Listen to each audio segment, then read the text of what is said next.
अध्यक्ष महोदय, लक्षवेधी क्रमांक 6.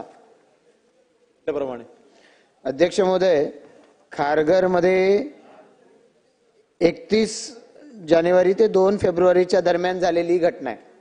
अंजुमन मदरसा अरेबिया इस्लामिया कासिमुल उलूम हक्कानी मस्जिद या नावाच्या या संस्थेनं खारघरमध्ये नव्या मुंबईमध्ये हा इस्तेमा भरवण्यासाठी परवानगी मागितली. त्याच्या दरम्यान ही घटना झालेली आहे.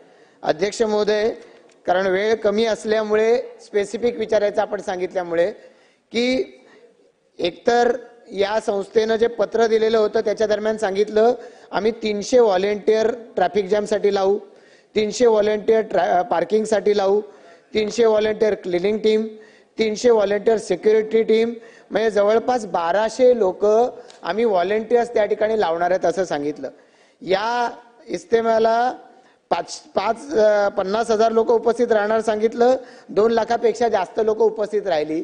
आणि उत्तरामध्ये म्हटलंय आपण मंत्री महोदयांनी की पूर्ण झाल्यावर संपल्यावर नाही झाली घटना, त्याच्या आधी झाली. बरोबर आहे, त्याच्या आधी झालेली घटना आहे.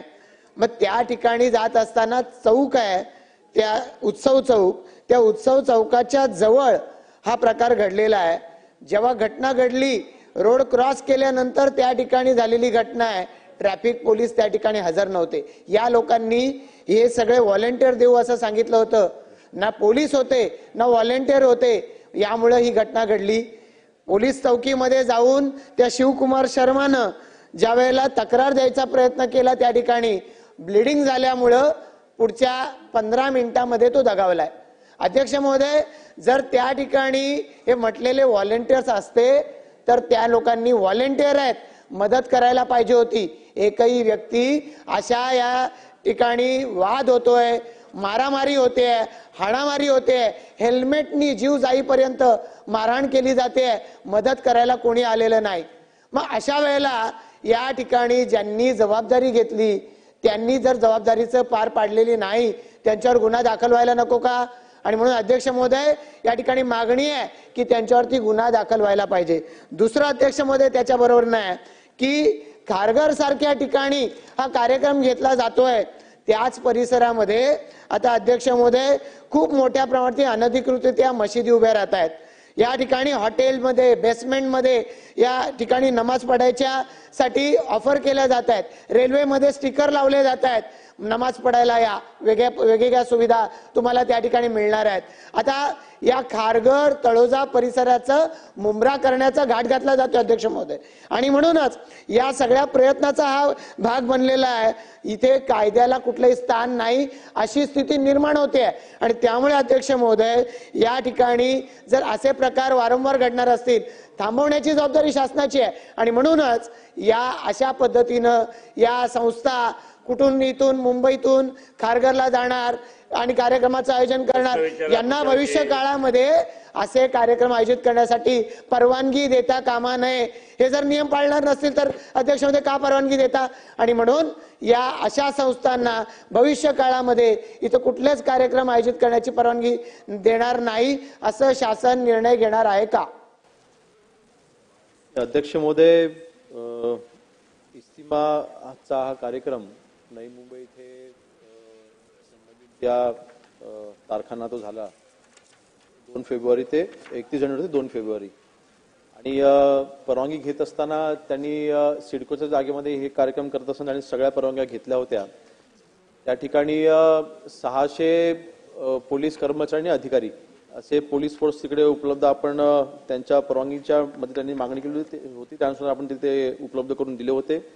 आणि त्यांचे 700 व्हॉलंटियर्स हे तिकडे त्या दिवशी हे कार्यरत होते.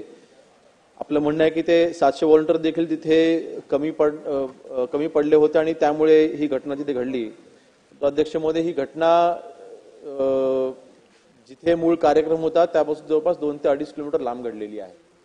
आणि स्वतः दुर्दैवाने ज्या व्यक्तीच्या याच्यामध्ये मृत्यू झालेला आहे त्या व्यक्तीनेच, कारण शेवटी तो 7 ते 1 मिनिटं पोलीस स्टेशनमध्ये होता आणि त्याला एक्सटर्नल कुठली इंजुरी नव्हती, परंतु तो अस्वस्थ ज्यावेळेला झाला त्यावेळेला लगेच आपल्याच पोलीस कर्मचाऱ्यांनी त्याला बाजूच्याच हॉस्पिटलमध्ये त्याला ऍडमिट केलेलं आहे. आणि अध्यक्ष महोदय, त्यांनी स्वतःने त्याचं जे पहिलं स्टेटमेंट जे होतं की आमचं कट मारण्यावरनं आणि ट्रॅफिकच्या वरनं आमचा तिथे वाद झाला आणि त्यामुळे तिथे त्यांचं तिथे भांडण झालं आणि काही विटनेसेस देखील ह्या केसेसमध्ये आपण त्यांचं देखील स्टेटमेंट घेतलेलं आहे. विटनेसेसनी देखील असं म्हटलेलं आहे की त्यांचा वाद जो झाला तो कट मारणाऱ्याने त्यांचा आपापसामध्ये त्याच्यामुळे त्यांचं तो भांडण तिकडे झालं. अध्यक्ष महोदय, ती घटना नक्कीच दुर्दैवी होती, त्याबद्दल कुठलेही दुमत नाही. परंतु त्यांनी ज्या परवानग्या घेतल्या होत्या ध्वनी प्रदूषणासंदर्भात ज्या काही आपण परवानग्या देतो त्या म्हणजे साऊंडच्या किंवा तिथे मॅनेजमेंटच्या तर सगळ्या परवानग्या त्यांनी घेतल्या होत्या.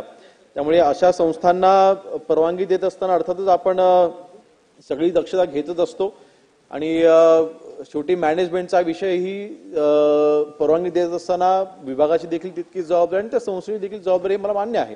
परंतु या आधारे आपण त्यांना परवानगी नाकारणं मला वाटतं अध्यक्ष म्हणून जर का नियमामध्ये जर का सगळं बसून त्यांनी जर का तिथे कार्यक्रम केला असेल तर परवानगी आपण नाकारू शकणार नाही. परंतु तथापि भविष्यामध्ये असे कार्यक्रम घेत असताना जसं आपण मगाशी म्हटलं की त्यांनी 50,000 लोक येतील असं त्यांनी अंदाज वर्तवला होता. वस्तुस्थिती आहे की पहिल्या दिवशी 15,000 लोक आली होती, दुसऱ्या दिवशी 25,000 लोक आली होती आणि तिसऱ्या दिवशी 3 लाख लोक तिथे एकत्र जमली होती.